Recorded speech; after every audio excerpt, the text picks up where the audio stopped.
दोस्तों नमस्कार। मैं पीके प्रभाकर सीरीज में आपका स्वागत करता हूं। दोस्तों, मैं सिलिंड्रिकल पोलर कोऑर्डिनेट पढ़ा रहा था, वो आज मैं फिनिश करूंगा। उसके बाद आपको मैं लैटीट्यूड और लॉन्गिट्यूड पढ़ाऊंगा। उसके बाद एप्लीकेशन बताऊंगा वेक्टर का मैथ में, फिजिक्स में। उसके बाद हम आपको काइनेमेटिक्स शुरू करेंगे। तो सबसे पहले आज मैं आपको सिलिंड्रिकल पोलर कोऑर्डिनेट आज फिनिश कर रहा हूं, तो देखें।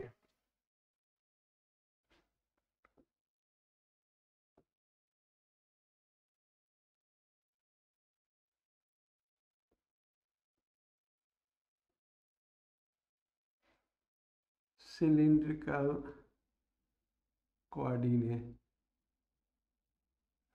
सिलिंड्रिकल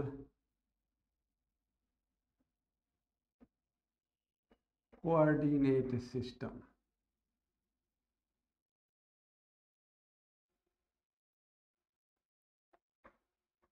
कोऑर्डिनेट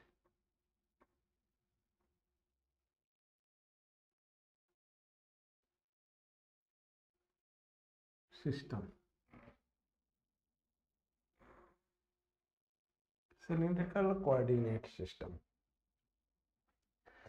मैंने इसके पहले आपको पढ़ाया था, उसे थोड़ा रिकैपिट करा देता हूं।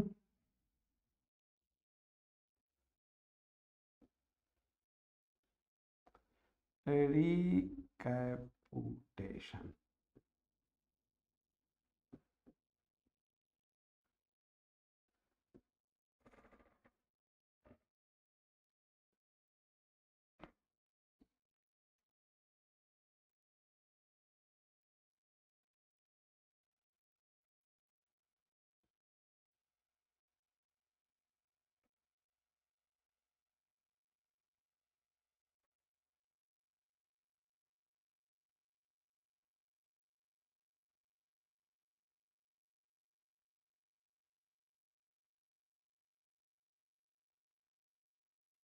मैंने कहा था कि एस का मेजरमेंट कैसे करेंगे, काफ़ी डिटेल से बताया था।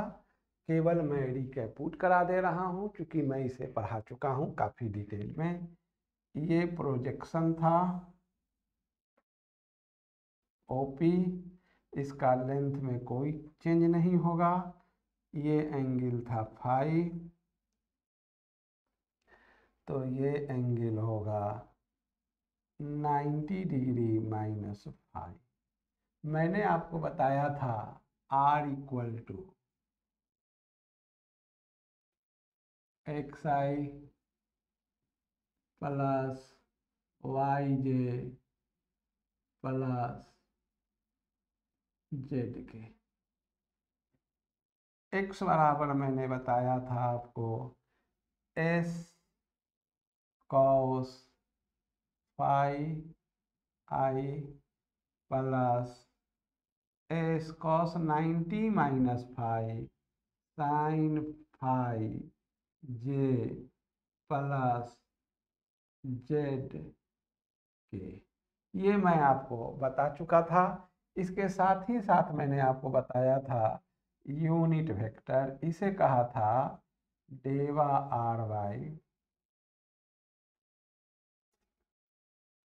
डेवा s divided by magnitude of del r by del s का मैग्नीट्यूड। तो ये आपको हुआ था कॉस फाई आई, मैंने कॉस का डिफरेंशिएशन होता है माइनस साइन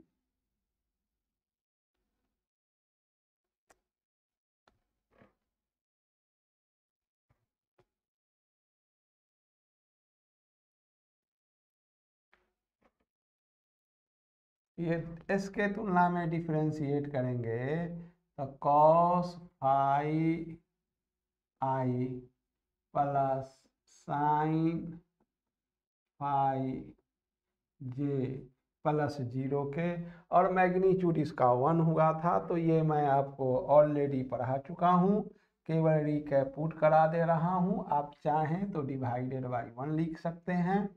ये हुआ था cos phi i plus sign phi जे। इसे मैं कह रहा हूँ ऑर्डर नंबर 1। साथ ही साथ मैं आपको बताया था यूनिट वेक्टर फाई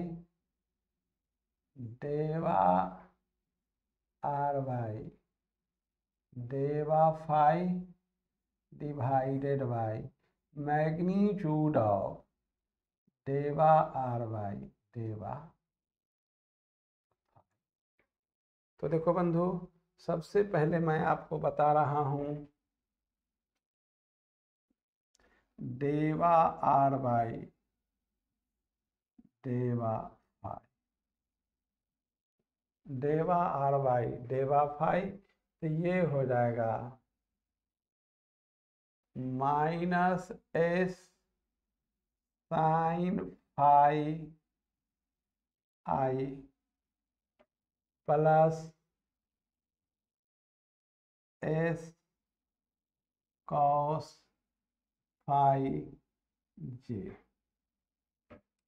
साथ ही साथ इसका मैग्नीट्यूड होगा del r by del phi का मॉड लिखूंगा root under s square sine square phi plus s square cos square phi equal to होगा root under s square sine square phi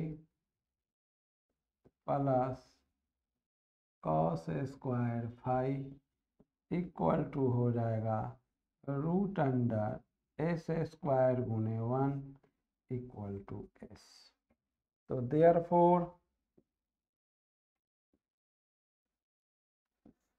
phi cap हो जाएगा del r by del phi divided by magnitude of del r by del phi का modulus. ये आपका हो जाएगा minus s sine phi i plus s cos phi j s cos phi j s cos phi j divided by s equal to हो जाएगा minus sine phi i plus cos phi जे। तो बंधु, मैंने आपको ये बता दिया, मैं यहाँ लिख दे रहा हूँ phi cap equal to minus sine phi i plus cos phi j. साथ ही साथ मैंने आपको बताया था इक्वल टू, ये पुराने वाला में कोई चेंज नहीं हुआ था, तो इसे मैं कह रहा हूँ ऑर्डर नंबर 2 और इसे कह रहा हूँ ऑर्डर नंबर 3। यहाँ तक बंधु मैंने आपको इससे पहले वाले क्लास में बता चुका था। मैं आपको यहाँ तक रिकैपिटुलेशन करा दिया हूँ। इसे कैसे याद रखेंगे मैट्रिक्स फॉर्म में, वो मैं आपको बताने जा रहा हूँ। जरा इसे गौर से देखेंगे।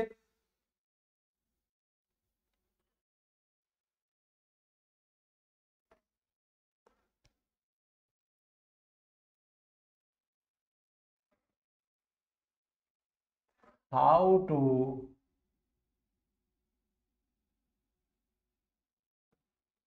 remember it,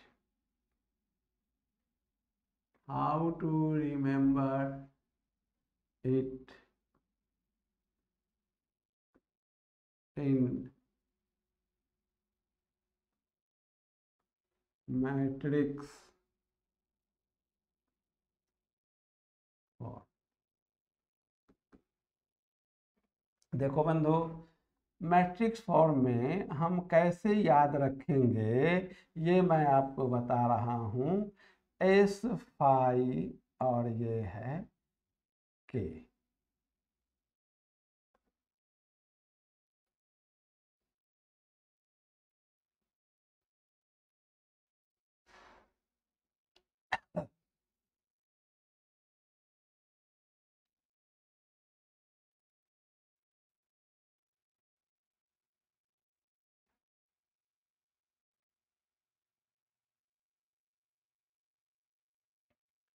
cos phi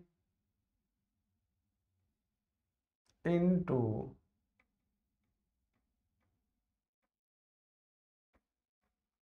sine phi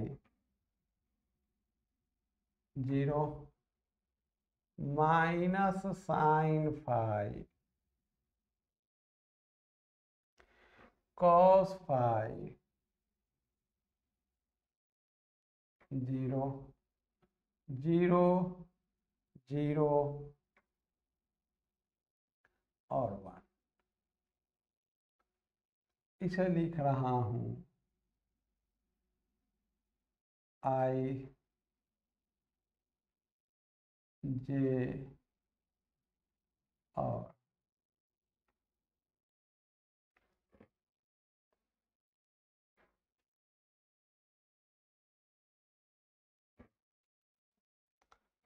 आई जे और के कैप। आप इसे केवल आई जे के रूप में भी लिख सकते हैं। तो देखो बंधु, कुछ नहीं है, इसका हम लोग लेंगे रो, ये लेंगे कॉलम। तक कॉस फाई आई आपको ये मिल गया, साइन फाई जे आपको ये मिल गया, और 0 के। ठीक उसी प्रकार सेकेंड रो लेंगे, माइनस साइन फाई आई देख लीजिए ये मिल गया, कॉस फाई जे देख लीजिए ये मिल गया, और 0 के देखिए 0 0 और के देखिए ये मिल गया। तो इसी को हम कह रहे हैं ऑर्डर नंबर आपके सामने 4। अब हम चाहते हैं, कभी काल ऐसा होगा, हमने आपको कभी ऐसा जरूरत पड़ेगा कि यूनिट वेक्टर आई जे के को unit vector S cap phi cap और के कैप में व्यक्त करना हो, तो हम केवल कुछ नहीं करते, ट्रांसपोज ऑफ ए मैट्रिक्स आप जानते हैं, रो को कॉलम में कॉलम को रो में। तो ये जो है, अगर इसी का हमको ट्रांसपोज ले लेना होगा तो हम निकाल सकते हैं। देख लीजिए आई जे के,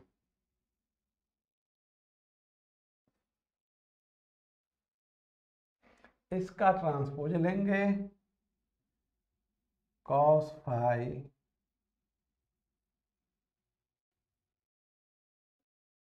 sign phi 0 minus sine phi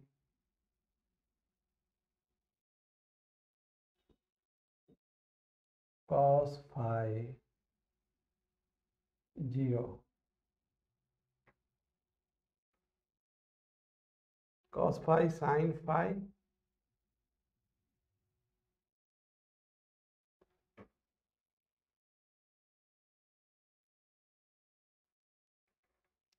cos phi sine phi 0 cos phi sine phi 0 minus sine phi, इस रो को कॉलम में बदलूंगा, कॉस फाई और 0। अब इस रो को कॉलम में बदलूंगा, 0 0 1,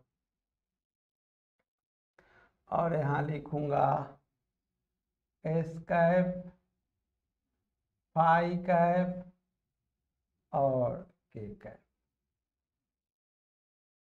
इसे कह रहा हूं मैं order number 5।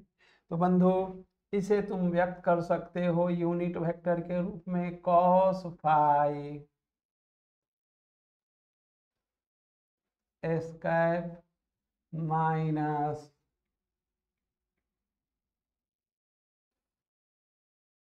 Sign phi phi cap. उसी प्रकार लिख सकते हो sine phi S cap cos phi phi cap, और लिख सकते हो के कैप को के कैप।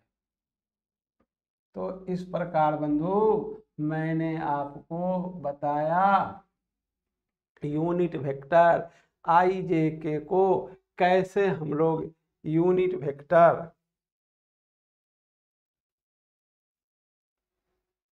एस फाई और के टर्म में व्यक्त करेंगे। तो यहाँ तक बंधु आप मेरी बात को समझे होंगे। अब हम आगे बढ़ते हैं, जरा देखें।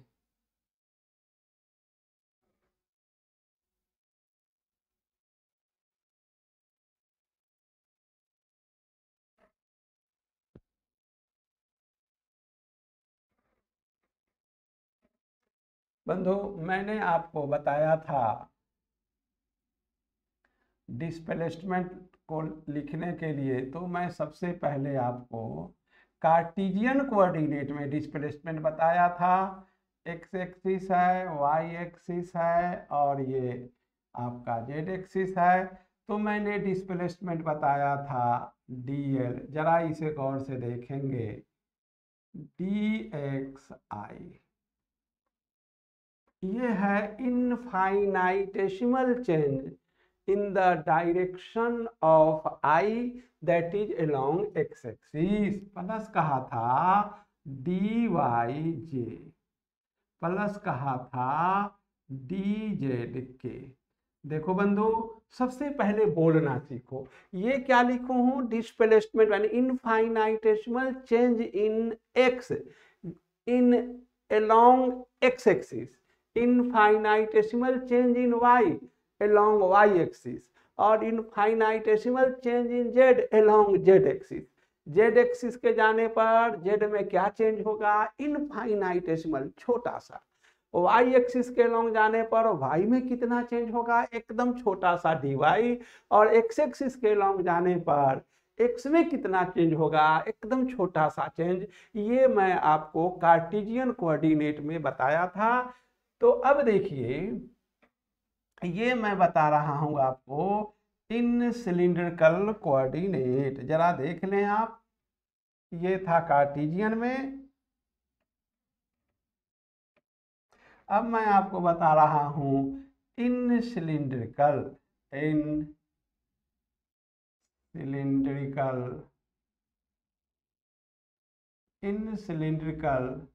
Coordinate system, in cylindrical coordinate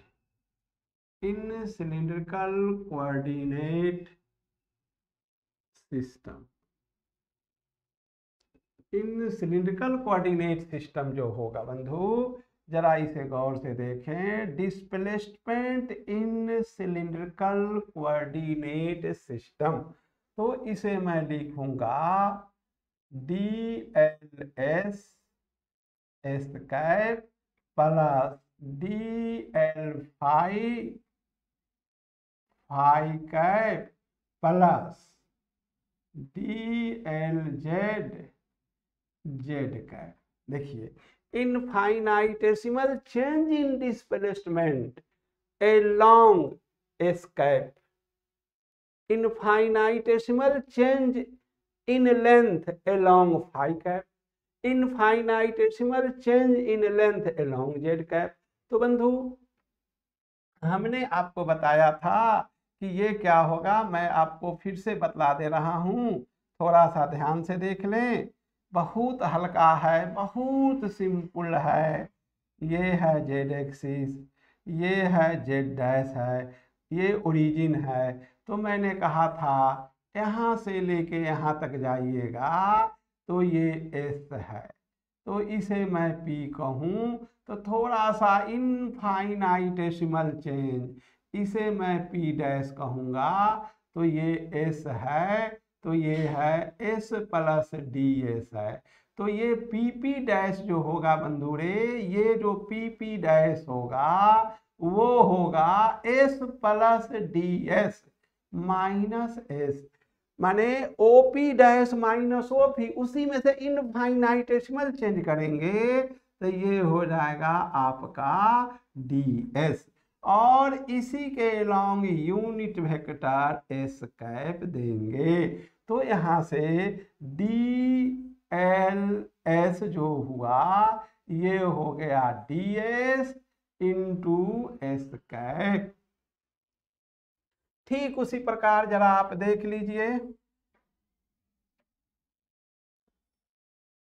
बिल्कुल आसान है, सिंपल है। मैंने आपको पहले भी बताया था, फिर इससे रिकैपूट करा दे रहा हूं, 2-4 बार आपको बता चुका हूं मैं इसे। ये y है, ये z है। मैंने आपको कहा था कि यह जो प्रोजेक्शन है m और n जो प्रोजेक्शन कहा था, इसी प्रोजेक्शन को हमको XY प्लेन में लेना है। तो इस XY प्लेन में मैं आपको बार बार बताया हूं कि लेंथ में कोई चेंज नहीं होगा। तो ये जो है फाई, जरा गौर से देखेंगे, फाई है, तो in direction of phi, phi के लॉन्ग इनफाइनाइटेसिमल जाने पर इसे यदि मैं पी पी डैश कह दूं और इसे फाई प्लस डी फाई कहूं, तो ये जो है आपको मैंने बताया था कि ये लेंथ जो होगा, ये लेंथ ये हो जाएगा D phi.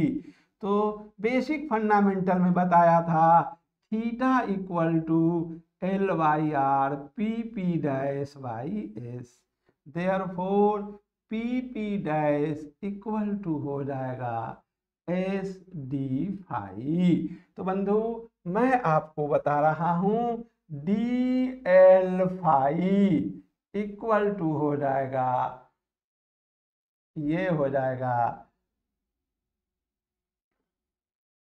S D phi into infinite along the phi direction, इसे कहूंगा फाई कैप।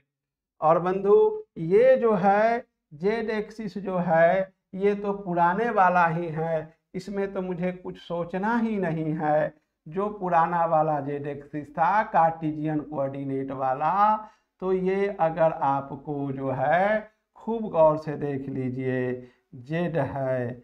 अब अगर इसे हम पी कहें तो इनफाइनाइटेसिमल चेंज होगा, इसे पी डैश कहें तो ये जेड प्लस डी जेड होगा। तो हम लोग लिख देते हैं P P dash equal to Z plus D Z minus Z equal to D Z. तो यहाँ से हम लोग इसको लिखेंगे,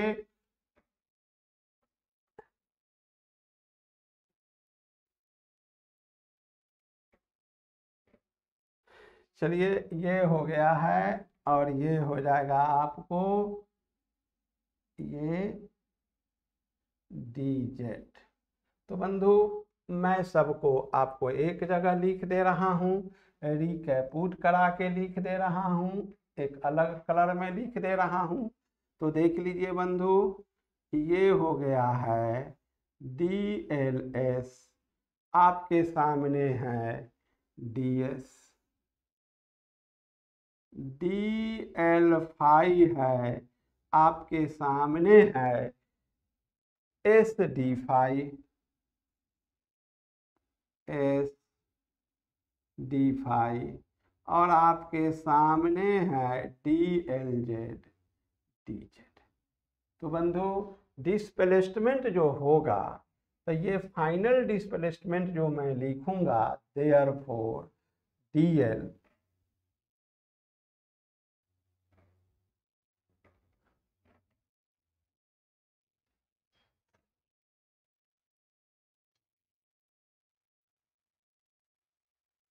डी एल लिखूंगा, जरा गौर से देख लो, d L S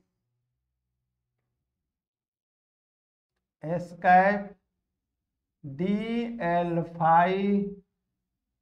phi cap plus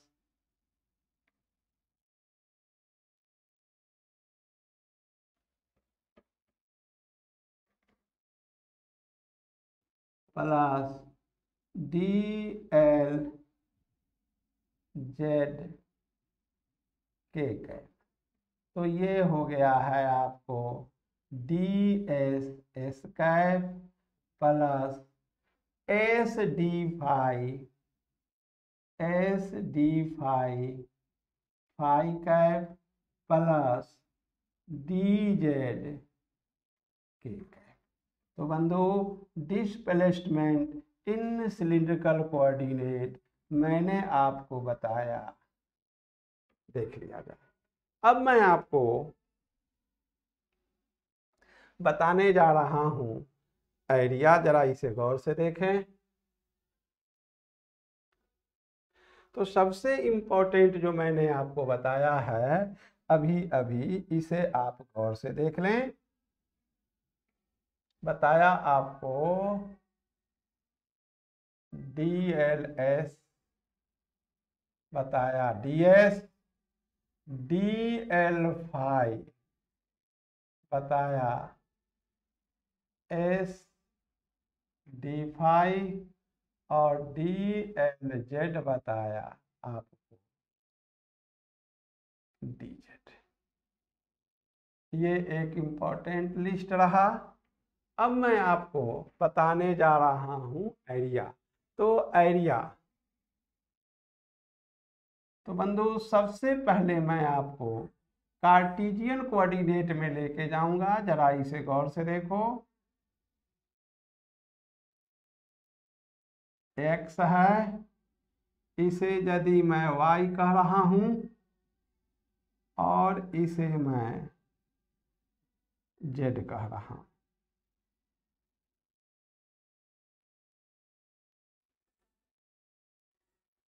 तो एरिया जो होता है वो लंबाई गुने चौड़ाई होता है। तो ये लंबाई अगर dx कहूँ और इसे dy कहूँ, तो एरिया वेक्टर जो होता है, एरिया वेक्टर ये होगा लंबाई गुने चौड़ाई। अब देखिए एरिया का डायरेक्शन होता है उसके सरफेस पर नॉर्मल। देखिए एक नॉर्मल इधर देंगे तो ये नॉर्मल इधर जेड एक्सिस के लॉन्ग जा रहा है, चूंकि इधर एक्स एक्सिस है, वाई है, नॉर्मल देंगे तो वह जेड एक्सिस के लॉन्ग जाएगा। तो यूनिट वेक्टर के लिखूंगा। तो इसी के तर्ज पर जो मैं है 3 एरिया होगा बंधु, जरा गौर से देख लेना। एक एरिया होगा along the direction of S, दूसरा एरिया होगा along the direction of phi, और तीसरा एरिया होगा along the direction of Z। ये DA है बंधु, ये DA है। अब आप इसे गौर से देखें। माने S के लॉन्ग एरिया होगा, जैसे यहाँ K के लॉन्ग एरिया है, तो दो अदर डायरेक्शन में इनफाइनाइटेसिमल इंक्रीमेंट, दो अदर डायरेक्शन में इनफाइनाइटेसिमल इंक्रीमेंट, तो वह के लॉन्ग गया है। तो के अलावे दो अदर डायरेक्शन, तो दो अदर डायरेक्शन जो होगा वो हो जाएगा infinitesimal change DL phi into DLZ। दो अदर डायरेक्शन, फाई को छोड़ दीजिए तो ये कौन बच जाएगा, ये हो जाएगा DLS, और फाई को छोड़ देना है DLZ।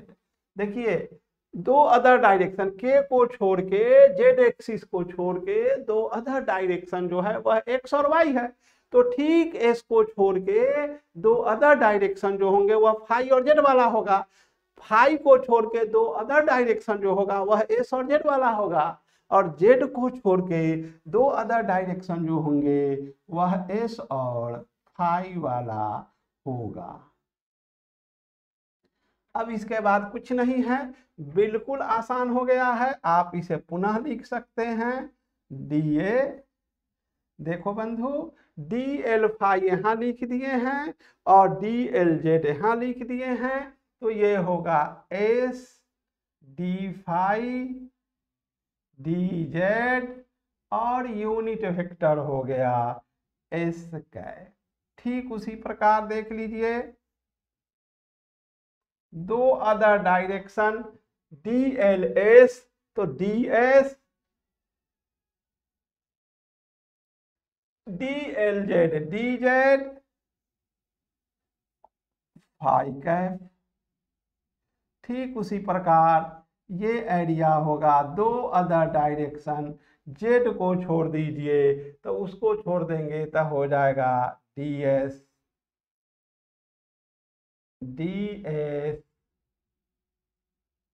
और है डी एल फाई, तो एस डी फाई और हो जाएगा जेड का।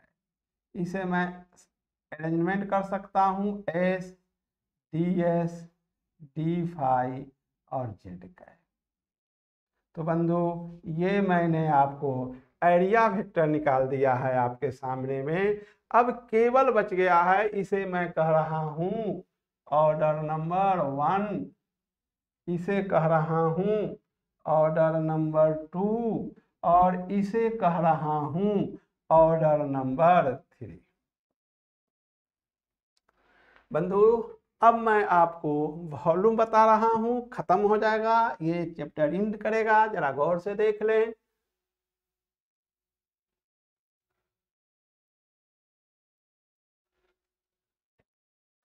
तो सबसे पहले मैं आपको वॉल्यूम बताना चाहता हूँ। जो वॉल्यूम होगा वो वॉल्यूम बताना चाहता हूँ आपको पहले कार्टेशियन कोऑर्डिनेट में।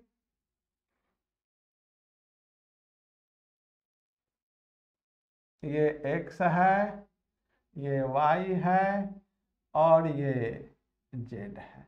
तो इनफाइनाइटेसिमल वॉल्यूम को डीटा कहूँ तो infinitesimal change in x multiplied by infinitesimal change in y multiply by infinitesimal change in z। तो इसी के तौर पर अगर मैं कहूँ कि इन सिलिंड्रिकल कोऑर्डिनेट इन सिलिंड्रिकल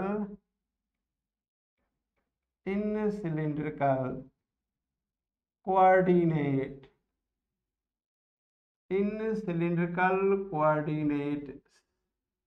सिस्टम,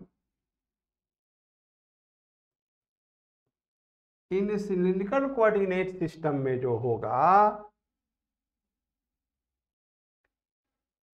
ये जो वॉल्यूम होगा इनफाइनाइटेसिमल वॉल्यूम डीटा कहूँ तो इसे कहूँगा मैं आपके सामने D L S into D L phi into D L Z. तो बंधु, डी एल एस जो है वो है आपको S D phi, D L phi जो है वो है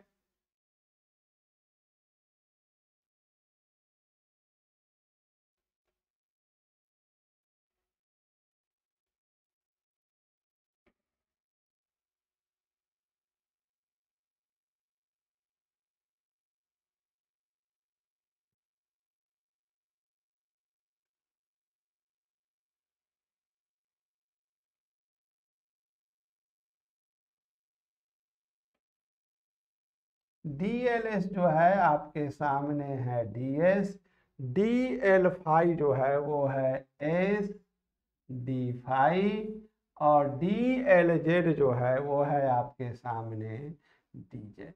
तो बंधु, यही हो गया है आपको S D S D phi और डी जेड। तो बंधु, इस प्रकार हमने आपको वॉल्यूम बताया। तो मैं आपको सिलिंड्रिकल कोऑर्डिनेट में एरिया कैसे निकलेगा, डिस्प्लेसमेंट कैसे निकलेगा, वॉल्यूम कैसे निकलेगा, इन सारे चीज के बारे में मैंने जानकारी दी है। तो इस प्रकार सिलिंड्रिकल कोऑर्डिनेट की समाप्ति की घोषणा करता हूं। अब मैं आपको आगे पढ़ाऊंगा लैटिट्यूड एंड लॉन्गिट्यूड। तो सबसे पहले आप देख लें लैटिट्यूड एंड लॉन्गिट्यूड। इससे पहले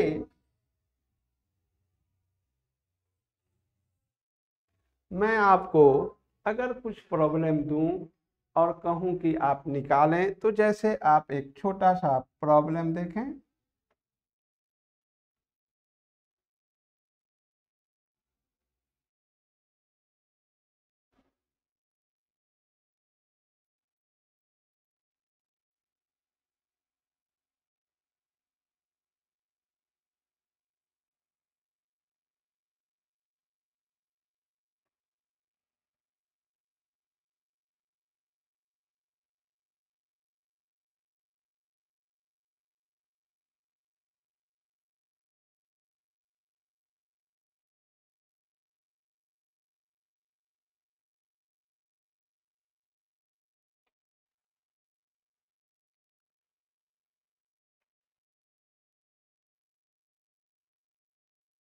तो बंधु, इसी के साथ मैं आज की क्लास की समाप्ति की घोषणा करता हूं। अगर आपको मेरा वीडियो पसंद हो रहा है तो इसे लाइक और सब्सक्राइब जरूर करें। आपका लाइक और सब्सक्राइब ही है जो मुझे मोटिवेट करता है ज़्यादा से ज़्यादा वीडियो बनाने के लिए और आपके सामने सिंपल ढंग से प्रस्तुत करने के लिए। तो मैं समझता हूं कि आप लाइक और सब्सक्राइब जरूर करेंगे और आपका प्यार और प्रेम मुझे मिला है। हर दिन आपका लाइक और सब्सक्राइब बढ़ते जा रहा है। इसके लिए मैं आपका बहुत बहुत आभारी हूँ। Thank you very much.